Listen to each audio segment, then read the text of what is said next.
आता आपण करणार आहोत एक सँडविच रोल. सँडविचेस सगळ्यांना आवडतात आणि ही पण रेसिपी हे पण सँडविच तुम्हाला सगळ्यांना आवडेल आणि अतिशय सोपी आहे. फक्त याचं प्रेझेंटेशन आपण वेगळ्या पद्धतीने करणार आहोत. ठीक आहे, सगळ्यात आधी साहित्य बघूया. पालक घेतलेला आहे, नंतर लाल मिरची घेतलेली आहे, सिमला मिरची, नंतर इथे आपण ब्राऊन ब्रेड घेतलेलं आहे, बटाटे आहेत, गाजर आहे, बीट आहे, चीज आहे, लसूण घेतला आहे, नंतर इथे आपण घेतलेलं आहे बटर आणि हिंग आहे, कढीपत्ता आहे, लिंबाचा रस आहे, हिरवी चटणी आहे, नंतर इथे हळद, तिखट आणि मीठ. पुढच्या कृतीसाठी आपण ह्या सगळ्या गोष्टी इथे कट करून घेतलेल्या आहेत आणि हा जो ब्रेड आहे त्याला आपल्याला फ्लॅट करून घ्यायचं आहे. जसं आपण चपात्या लाटतो तसं ब्रेडला थोडंसं मी फ्लॅट करून घेतोय.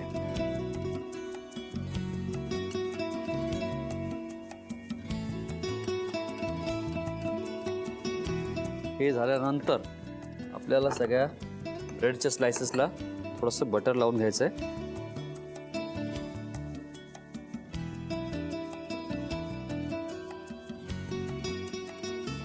जसं आपण बटर लावलं तसंच आपण हिरवी चटणी, सँडविचची चटणी आपल्याला वापरायची आहे. तर याच्यामध्ये जास्ती करून कोथिंबीर असते, लसूण टाकतात आणि हिरवी मिरची.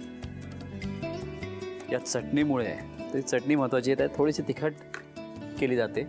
तर आपल्या आवडीप्रमाणे आपल्याला करायची आहे. कमी जास्ती तिखट मुलांसाठी करणार असेल तर थोडीशी कमी तिखट करायची आहे आपल्याला.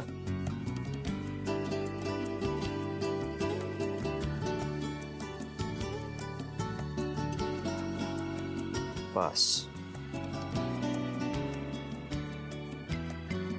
हे झाल्यानंतर आता आपल्याला फक्त याच्यामध्ये बाकीच्या गोष्टी भरत जायच्या आहेत, ज्या ज्या गोष्टी आपण तयार केलेल्या आहेत. वा, भाजीचा वास तर एकदम मस्त येतोय.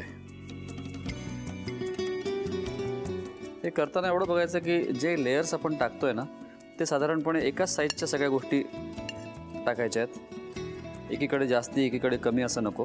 आता आपण टाकूया गाजर. पण गाजर टाकायच्या आधी टाकू थोडंसं लिंबाचा रस आणि मीठ. नाही तर एकदम ब्लँड लागणार नाही त्या दृष्टीने.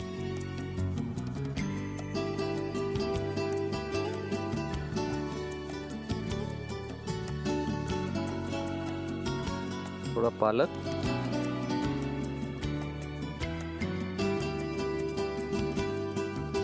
कलर्ड पेपर्स, लालवाल्या आपल्या ज्या आहेत मिरच्या त्या टाकतोय आपण.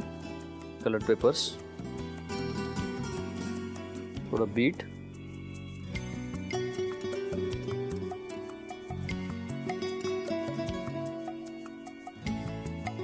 चीज,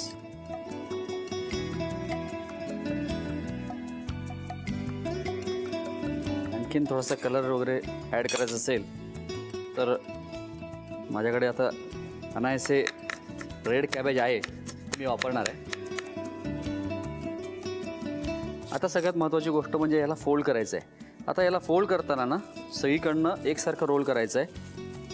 हे बघा, याला हाताच्या बोटाने इथे पहिले दाब द्यायचा आहे वरच्या बाजूने इथे असं, आणि त्याला एक सोबत असा रोल करायचा आहे. आता हे जे सँडविच आपण बनवतोय आता याला खरं म्हणजे पिनव्हील सँडविच असं म्हणतात, कारण हे व्हीलसारखं दिसतं म्हणून.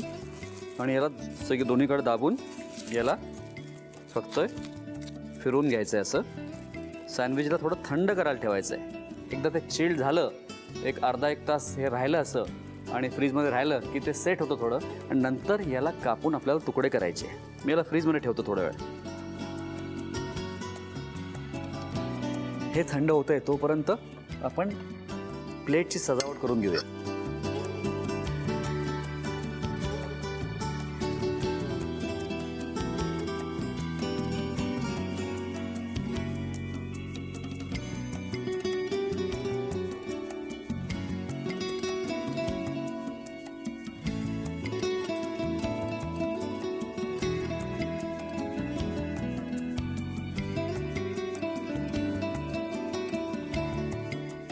मला वाटतं सँडविच रोल आता सेट झाले असतील, आपण काढून घेऊया.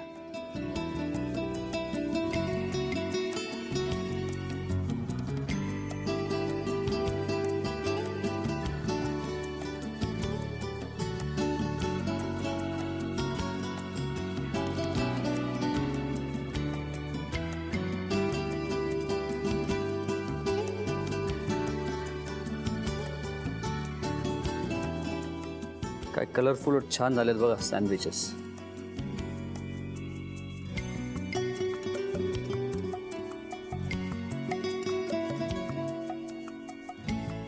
असे जर सँडविच रोल तुम्ही डब्यामध्ये दिले तर कोणाचीच कंप्लेंट राहणार नाही बघा.